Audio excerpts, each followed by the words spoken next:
Hello students, this is our question number 23 for the series going on for competitive examination like NEET and IIT JEE.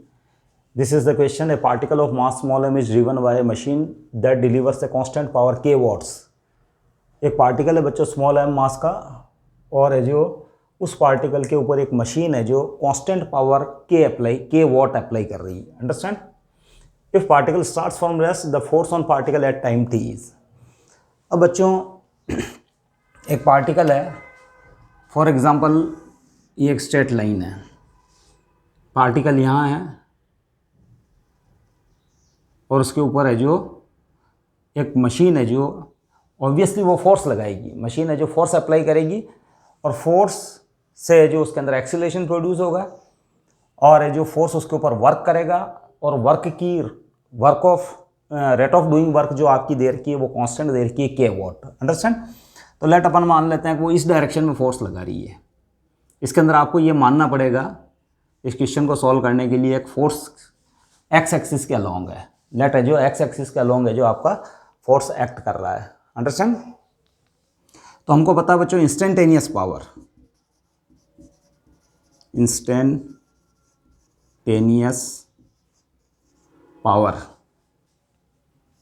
P equals to होता है F dot P, that is power at time t.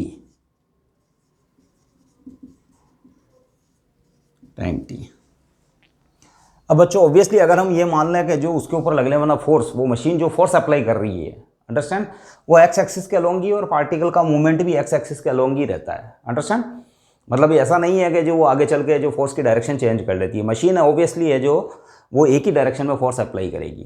तो let वो x axis का along force apply करती है. Particle initially at rest है, u equals to 0 at t equals to 0. Understand? तो instantaneous power के अंदर फोर्स और वेलोसिटी दोनों सेम डायरेक्शन में होगी. अंडरस्टैंड? तो थीटा इक्वस टू 0 डिग्री. तो p इक्वस टू, अच्छा p दे रखा है बच्चों k वॉट. क्या दे रखा है? k what. तो f इंटू वी cos 0 1 हो गया बच्चों. अब ये हो गया m इंटू एक्सीलरेशन a और v, और एक्सीलरेशन होता है बच्चों m into d v by d t. Acceleration, instantaneous acceleration is d v by d t into v. Understand? अब बच्चों है जो मैं इसको ऐसा लिख देता हूँ v डी वी, है ना, इसको रीअरेंज कर देता हूँ मैं k by m into d t. अब इस इक्वेशन को मैं इंटीग्रेट करूँगा बच्चों, इंटीग्रेटिंग. तो इंटीग्रेट करने पर है जो इंटीग्रेट करने पर है जो ये इंटीग्रल का साइन v डी वी, के बाई एम कॉन्स्टेंट है, इंटीग्रेशन होगा t में यहाँ और प्लस कांस्टेंट ऑफ इंटीग्रेशन. ये इंडेफिनेट इंटीग्रल है, कांस्टेंट ऑफ इंटीग्रेशन में लगाऊंगा बच्चों. अंडरस्टैंड? इसका इंटीग्रेशन हो गया बच्चों v 2/2, ये k बाई एम और dt का इंटीग्रेशन t प्लस c. ये आपके पास एक्सप्रेशन आया बच्चों. अब क्वेश्चन में कंडीशन दी हुई है कि if particle starts from rest. Understand? तो है जो सिंस u इक्वस टू 0, कब? At t equals to 0. यानी आप है जो स्टार्टिंग टाइम भी यही मान लें, ओरिजिन फॉर टाइम जिसको अपन बोलते हैं, और उसकी इनिशियल वेलोसिटी क्या है? इसकी 0 है बच्चों. तो v स्क्वायर बाई 2. अंडरस्टैंड?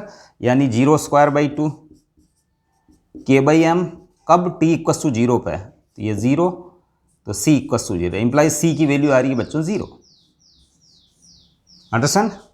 मतलब है जो ये कंडीशन जो दी हुई है क्वेश्चन के अंदर, उस बेसिस के ऊपर c की वैल्यू, कांस्टेंट ऑफ इंटीग्रेशन की वैल्यू है जो हम फाइंड आउट कर सकते हैं. तो at u equals to 0, t equals to 0 के ऊपर है जो u 0 दे रखा था, तो ये वैल्यूज़ अगर पुट करते तो c की वैल्यू 0 आती है. तो बच्चों है जो ये एक्सप्रेशन रह जाता है v square equals to twice k by m into t. ये तो c तो 0 हो गया बच्चों, 2 को इधर शिफ्ट कर दिया मैंने, तो 2k by m into T हो गया बच्चों. और रूट भी कर दें आप, क्योंकि ये स्क्वायर है, that is the root. Understand? अब आप d v by d t find कर सकते हैं बच्चों. D v by d t, again differentiate कर रहा हूँ मैं इस इक्वेशन को. तो रूट 2k बाई एम तो आपके पास कांस्टेंट है. अंडरस्टैंड? और रूट टी का डिफ्रेंशिएशन होता है 1/2 रूट टी। अंडरस्टैंड। अब बच्चों ये जो इस 2 को मैं अंदर शिफ्ट कर देता हूँ। अच्छा ये, अच्छा आपको चाहिए फोर्स बच्चों, है ना। तो force equal to mass into acceleration होता है, तो m into d v by d t. तो ये हो जाएगा बच्चों m √2k by m into 1/2 root t. Understand. अब बच्चों और सॉल्व कर लेते हैं हम इसको।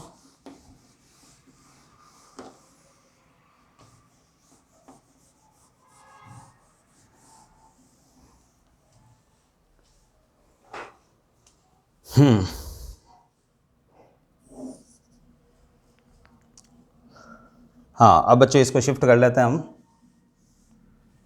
Sorry,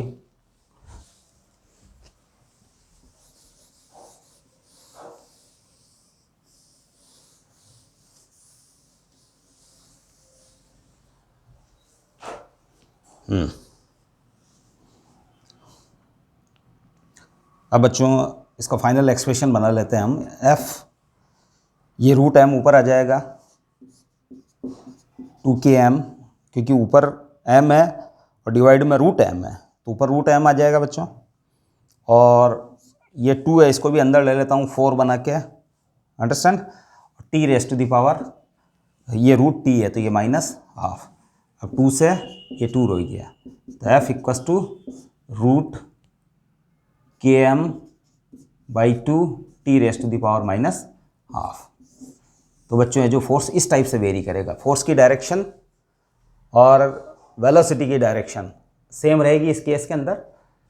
understand. ये अंडरस्टूड है कि मशीन है जो कांस्टेंट पावर डिलीवर करती है, तो ऑब्वियसली वो है जो पार्टिकल को अगर रेस्ट से स्टार्ट करती है तो वो उसी स्ट्रेट लाइन के अलोंग ही है जो वो फोर्स अप्लाई करेगी, उसके अंदर ये सिचुएशन अपन मानेंगे।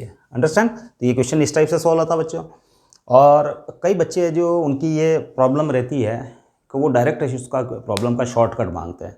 तो बच्चे शॉर्टकट के बारे में जो मेरी अपना एक व्यू है कि शॉर्टकट वही बच्चा सॉल्व कर सकता है जिसको है जो उस क्वेश्चन की कॉन्सेप्ट और उसका जो सॉल्व करने का प्रॉपर तरीका उसको आता हो। अगर आपकी प्रैक्टिस अच्छी है तो ऑब्वियसली आप है जो राइट अप्रोच करेंगे। और बहुत सारी इंटरमीडिएट स्टेप्स, क्योंकि हम तो यहाँ समझाते हैं तो समझाने में इंटरमीडिएट स्टेप्स भी हमको लिखनी पड़ती है, क्योंकि बच्चे को लाइन टू लाइन है जो समझ में आए। कोई मुझे एग्ज़ाम नहीं देना है, अगर मुझे एग्ज़ाम देना होता तो मैं इसको बहुत शॉर्टकट तरीके से कर सकता था, तो आप भी शॉर्टकट तरीके से कर सकते हैं। लेकिन कब? जब आपकी ये जो नॉलेज लेवल या फिर आपकी प्रैक्टिस जब अच्छी हो जाए तो you will apply certainly shortcut.